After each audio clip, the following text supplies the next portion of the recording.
৩০ মে ২০২৬ মহান স্বাধীনতার ঘোষক, বহুদলীয় গণতন্ত্রের প্রবর্তক ও আধুনিক বাংলাদেশের রূপকার শহীদ রাষ্ট্রপতি জিয়াউর রহমান বীর উত্তমের ৪৫তম শাহাদাত বার্ষিকী উপলক্ষে কক্সবাজারে নানা কর্মসূচি পালন করা হয়েছে।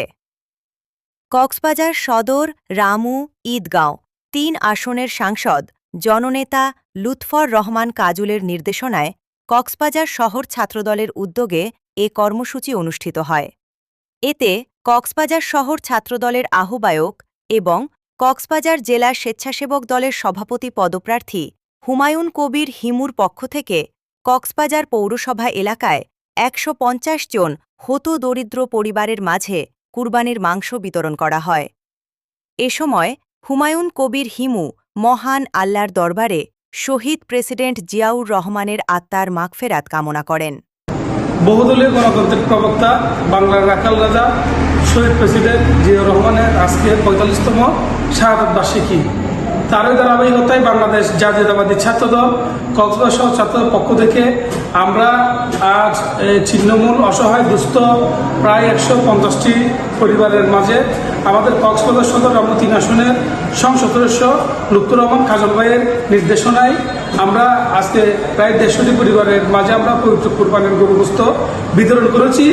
আমাদের এই উদ্যোগের পাশাপাশি আগামীকাল আমরা কক্সবাজারের প্রায় কয়েকটি এতিমখানায় আমরা সহ ছাত্রদের পক্ষ থেকে আমরা এতিম দুস্থ যারা আছে আমরা তাদেরকে খাবার নিয়ে যাব।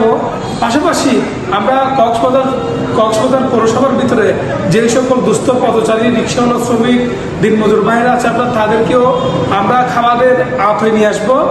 আশা করছি জাতীয়তাবাদী পরিবার অতীতেও বিএনপির পক্ষে ছিল, অতীতেও জনগণের পক্ষে ছিল এবং এই বর্তমান সরকার তারেক রহমানের সরকার জনগণের সরকার, ছিন্নমূল অসহায় যারা আছে তাদের সরকার। ইনশাআল্লাহ আমরা আশা করছি আগামী ২ দিনের ভিতরে কক্সবাজার পৌরসভা সহ কক্সবাজার জেলার যে সকল অবুষ্ট পথচারী এবং ছিন্নমূল এবং দুস্থ মানুষ আছে যারা এখনো পর্যন্ত কুরবানির গরু গোশতের স্বাদ গ্রহণ করতে পারে নাই, আমরা বাংলাদেশ জাতীয়তাবাদী ছাত্রদল কক্সবাজার শহর ছাত্রদলের পক্ষ থেকে জননেতা জননেতা লুৎফর রহমান কাজল ভাইয়ের নির্দেশনে আমরা তাদের দুয়ারে দুয়ারে গিয়ে পবিত্র কুরবানির গরু গোশত পৌঁছে দেব ইনশাআল্লাহ।